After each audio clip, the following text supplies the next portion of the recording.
SR એટલે કે special incentive revision મુદ્દે કોંગ્રેસ અને આમ આદમી પાર્ટી દ્વારા કરવામાં આવેલા આક્ષેપો પર ભારતીય જનતા પાર્ટીએ આકરા પ્રહારો કર્યા છે। ભાજપ પ્રવક્તા અનિલ પટેલે સ્પષ્ટ શબ્દોમાં કહ્યું કે જ્યારથી કોંગ્રેસ વિપક્ષમાં બેઠી છે ત્યારથી સરકારી નિર્ણયો સામે વિવાદ ઊભા કરવા તેમનો રણનીતિ બની ગઈ છે। ચૂંટણી પંચની વૈધાનિક કામગીરી પર સવાલ ઉઠાવતા પહેલા કોંગ્રેસે નિયમો જાણી લેવા જોઈએ। ગાંધીનગરમાં મીડિયા સાથેની વાતચીતમાં ભાજપ પ્રવક્તા અનિલ પટેલે કોંગ્રેસ આપના આક્ષેપોને પાયાવિહોણા ગણાવ્યા। તેમણે કહ્યું કે ચૂંટણી પંચે નીતિ નિયમો મુજબ જ એસઆઈઆરમાં કામગીરી કરી છે। ભાજપે સલાહ આપી છે કે જો કોઈ નાગરિક કે રાજકીય પક્ષને ફરિયાદ હોય તો તેમણે ચૂંટણી પંચ સમક્ષ રજૂઆત કરવી જોઈએ।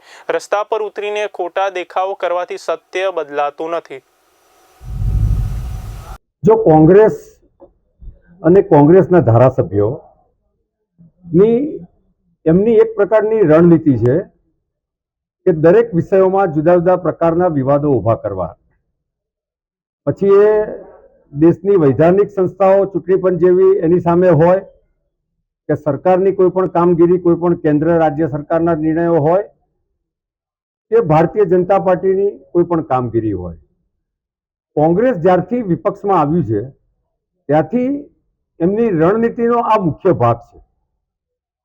નામદાર ચૂંટણી પંચ દ્વારા જે પ્રકારની કાર્યવાહી કરવામાં આવી રહી છે એ કાર્યવાહી સંવિધાન 324નો જે આર્ટિકલ નંબર છે એના આધારે ચૂંટણી પંચ આ કામગીરી કરી રહી છે।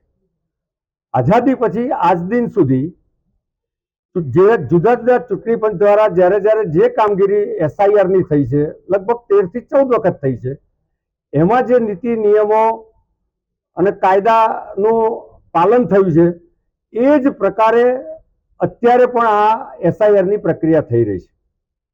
નંબર 2, બિહારમાં પણ આ જ પદ્ધતિથી કાર્યવાહી થઈ, ત્યાં સરળતાથી ખૂબ સારી રીતે ચૂંટણી ઊભી થઈ ગઈ, પૂર્ણ થઈ ગઈ। ત્યાં પણ કોંગ્રેસે અને રાહુલ ગાંધીએ અનેક પ્રકારના આક્ષેપો કર્યા।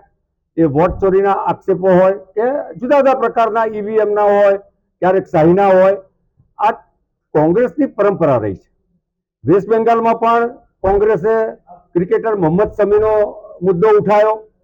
મોહમ્મદ શમીએ પોતે એમના ફોર્મ ભરવામાં કેટલીક વિગતો રહી ગઈ હતી તો ચૂંટણી પંચની નોટિસ દ્વારા એ ચૂંટણી પંચના કાર્યાલય ઉપર ગયા, એમણે એ વિગતો પૂર્ણ કરી, જરૂરી ડોક્યુમેન્ટ પણ આપ્યા અને આપ જેવા મીડિયા સમક્ષ એમણે સ્ટેટમેન્ટ પણ આપ્યું કે ચૂંટણી પંચની આ કાર્યવાહી એકદમ વૈધાનિક અને પ્રોપર છે અને દરેક લોકોએ આ પ્રકારની કોઈ પણ ઇન્ક્વાયરી આવે તો એની માહિતી આપવાની જરૂરિયાત છે।